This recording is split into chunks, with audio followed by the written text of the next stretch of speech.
Boa noite! Nosso convidado de hoje vem lá do passado. O engenheiro e arquiteto italiano Gustavo Giovannoni vai contar pra gente o que viu da vida e como influenciou toda uma teoria de restauração e preservação. Um ousado historiador e crítico de arquitetura, se tornou uma das figuras centrais no planejamento e arquitetura da cidade italiana, e seus estudos são referências até hoje para os atuais pesquisadores do restauro e acadêmicos. Acompanhe conosco essa história e conheça o novo modo de pensar o restauro.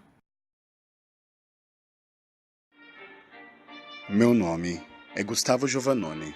Sou italiano, nascido em Roma no ano de 1873.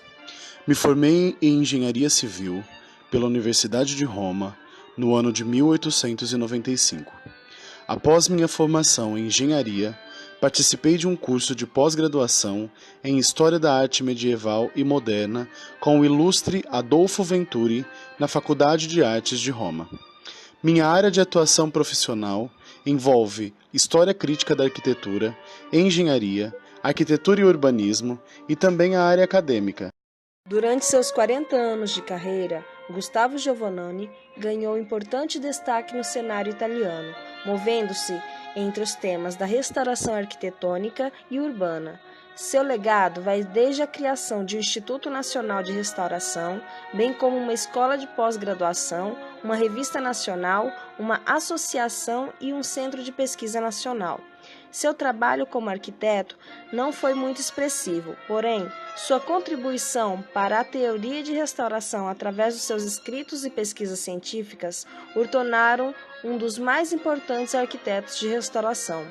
Seus escritos abordam temas como história da arquitetura medieval, arquitetura do Renascimento e as técnicas de restauração. Era preciso lidar com aspectos construtivos, lançando luz sobre problemas arquitetônicos e espaciais que permitisse uma maior aproximação dos temas da história da arquitetura e outras disciplinas artísticas. Era preciso pensar sobre a relação entre o novo e o velho, ou seja, entre a historicidade e a contemporaneidade dos edifícios, para assim poder propor adaptações funcionais para o novo e o velho. Em resumo, ele está entre a corrente de teóricos que são a favor da manutenção do estado atual do monumento e a restauração estilística que suporta a restauração de um estado original hipotético. Giovannoni promove as obras de consolidação e manutenção, realizáveis através da utilização de técnicas modernas, sem nunca perder de vista o respeito por todas as partes. Sobre o restauro crítico, elaborei junto com Camilo Boito uma teoria intermediária, e nela propunhamos dar uma maior importância às obras de manutenção e de consolidação. Não era apenas preocupar-se com a unidade arquitetônica, mas também em salvaguardar o monumento de qualquer obra ou período e que tivesse um caráter de arte. O objetivo era mostrar que os monumentos não valem apenas para o estudo da arquitetura, mas também servem como documento da história dos povos, e por isso devem ser respeitados e preservados. Essas obras devem ser preferencialmente consolidadas do que reparadas, e preferencialmente reparadas do que restauradas, evitando adições de elementos novos e renovações que descaracterizem o monumento. Em 1912, o pensamento evolui com a teoria do restauro científico, que consistia em tão somente consolidar, recompor e valorizar os traços restantes de um monumento. A teoria defende antepor a conservação em relação à restauração, não a excluindo, mas aceitando-a com limitações e como forma de consolidação. A restauração científica sustentava-se em evidências documentais, evitava tanto o fatalismo passivo de Ruskin como o intervencionismo de Viollet-le-Duc. Caracterizava-se por métodos e conhecimentos próprios das ciências humanas, sendo também denominada de arqueológica, histórica e filológica.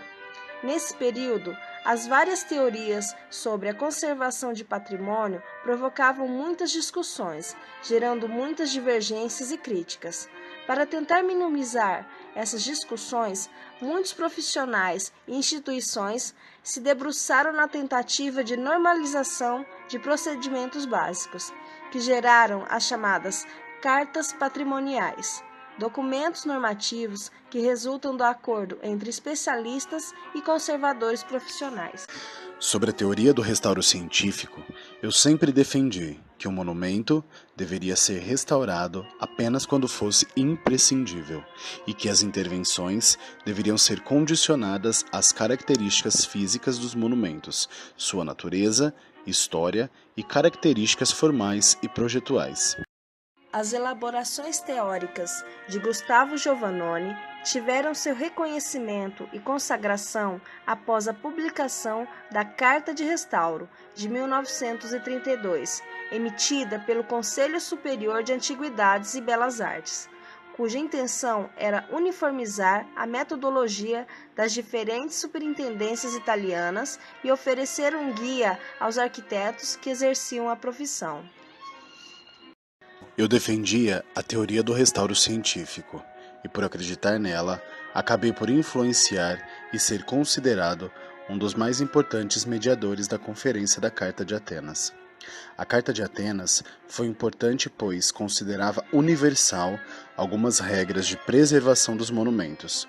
Sempre fui contra os acréscimos de elementos nos monumentos, porém, se esse acréscimo fosse realmente necessário, ele deveria ser documentado e datado, e os materiais que fossem utilizados deveriam se adaptar harmoniosamente aos originais. Como sou formado em engenharia civil, sempre me preocupei com as estruturas dos edifícios, com os materiais utilizados e com as técnicas construtivas. Resumindo, o que eu defendia era a consolidação, a recomposição, a valorização das características originais de um monumento. A recomendação da Conferência Internacional de Atenas reafirma as colocações já enunciadas por Camilo Boito, em 1884, como princípios fundamentais do restauro na acepção moderna do tempo. Reflete a posição de destaque de Gustavo Giovannoni, seguidor de Boito, e a sua capacidade de conduzir as discussões a uma posição consensual que resultaria mais tarde da formulação do chamado restauro científico.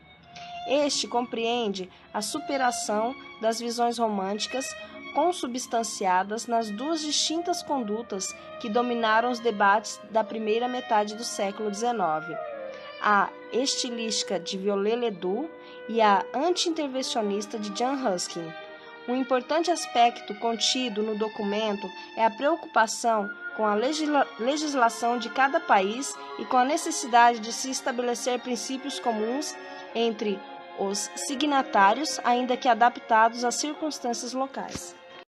No Brasil, todo o conceito que eu expliquei para vocês pode ser percebido em cidades como Ouro Preto, Paraty, Olinda, entre outras cidades históricas, onde se vê na forma em como a cidade mantém o tráfego tranquilo para não danificar as edificações, e as casas seguem o formato arquitetônico pré-existente na cidade. Buonasera.